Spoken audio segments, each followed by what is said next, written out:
Welcome to ஜஸ்ரீதா kitchen. குழந்தைங்களுக்கு சிம்பிளாக healthy laddu செய்யலாம் வாங்க. ஒரு கடாயை எடுத்து சிவப்பவுல் 1 கப்பு போட்டு வறுத்துக்கலாம். அது நல்லா செவந்ததும் வறுத்து வச்ச வேர்க்கடலை போட்டு 2 ஏலக்காய் போட்டு சூடு பண்ணிக்கலாம். இது நல்லா செவந்துட்டு தட்டில் எடுத்து கொட்டிட்டு கடாய் வச்சு 1/2 ஸ்பூன் நெய் விட்டு 1/2 கப்பு தேங்காய் வச்சுருக்கிட்டு செவக்க வறுத்துக்கலாம். எடுத்து வச்சுருக்கிட்டு மிக்சியில் போட்டு அரைச்சின்னு வந்துடலாம். அதை அரைச்சின்னு வர நேரத்தில் நம்ம அவுள் எடுத்த கப்புலேயே 1 கப்பு நாட்டு சக்கரை போட்டு அதே கப்பில் 1 கப்பு தண்ணி விட்டு அது நல்லா கொதிக்கிறதுக்குள்ளே நம்ம அரைச்சின்னு வந்துடலாம். இப்போ அரைச்சி வந்தாச்சு. தேங்காவையும் அதில் போட்டு அரைச்சிக்கலாம். இப்போ அது நல்லா கொதிச்சு வந்துச்சு. இப்போ அந்த அரைச்சின்னு வந்த அவுள் அதில் போட்டு நல்லா தண்ணி சுண்டுற வரையும் கிளறிக்கலாம்.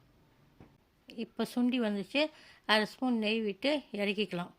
நல்லா ஆறியிருந்தோம். நமக்கு தேவையான சைஸுக்கு லட்டு பிடிச்சி வச்சுக்கலாம். இப்போ ஹெல்த்தியான லட்டு ரெடி. உங்களுக்கு எங்கள் பார்த்து தந்துட்டு பிடிச்சிருக்கோன்னு நினைக்கிறேன். சப்ஸ்கிரைப் பண்ணிட்டு பெல் பட்டனை ப்ரெஸ் பண்ணுங்கள்.